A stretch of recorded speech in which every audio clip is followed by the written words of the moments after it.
start with a mental image. Picture two hands, palms pressed together, fingers pointing up. You know the one. Oh, right. Ulbrich Durr's praying hands. Exactly. It is arguably the most ubiquitous symbol of faith and peace in the Western world. You see it on bumper stickers, tattoos, funeral cards. It just feels very... Safe. It feels safe. And usually it's pretty static, right? We sort of assume it means the exact same thing to everyone.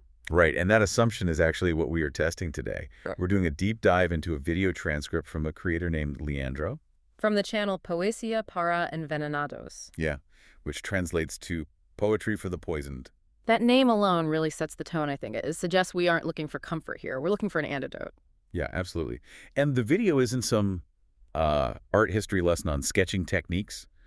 Leandro calls it a walk through our own psychological machinery. He starts simply enough by showing the image and asking you, the viewer, a question. He says, does this establish a dialogue with your values? Which is the baseline. I mean, for most people, that dialogue is positive. It signals piety or submission, maybe quiet reflection. It basically validates the viewer's self-image as a good person. Exactly. But here is where the source takes a really hard left turn. Leandro doesn't just stop at validation. No. He asks a follow-up that honestly feels a bit jarring. He actually asks if looking at these hands provokes disgust, repulsion, or perhaps even fear. It sounds extreme, doesn't it? Being afraid of a 16th century sketch of hands. It really does. I mean, they're Yeah. just hands. How do you get from prayer to repulsion? Well, you get there by understanding that the image isn't the point. The image is just a trigger. It's a sign. Leandro is introducing this concept of ideological discourse. So like the invisible narrative you just carry around in your head. Exactly. If your narrative involves religious trauma, or if you associate that specific type of piety with systemic oppression or hypocrisy, you don't see peace. You see a threat. So the praying hands act almost like a Rorschach test. Mhm. The ink doesn't change, but what we project onto it completely does. Precisely. It's the difference between the signifier, which is the physical image, and the signified, the concept it actually triggers in your brain. Leandro's point is that we usually think the meaning lives in the picture itself. But he's proving the meaning actually lives in us. Right. If you feel disgust, it's because the image is mirroring a part of your worldview that rejects what those hands represent. It's interesting that he frames this as an invitation, though.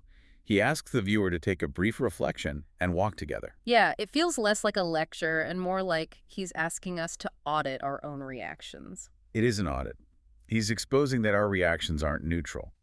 If you look at those hands and feel warm and fuzzy, that is an ideological reaction just as much as someone feeling angry. We just tend to treat the positive reaction as the default, or, the correct one. That's the sticky part. We assume our reaction is objective reality. Like, this is a nice picture, rather than, I am conditioned to like this picture. And that's the danger of symbols. They bypass critical thinking and hit us right in the gut. Leandro is trying to slow that process down. He wants you to catch yourself in the act of interpreting the sign.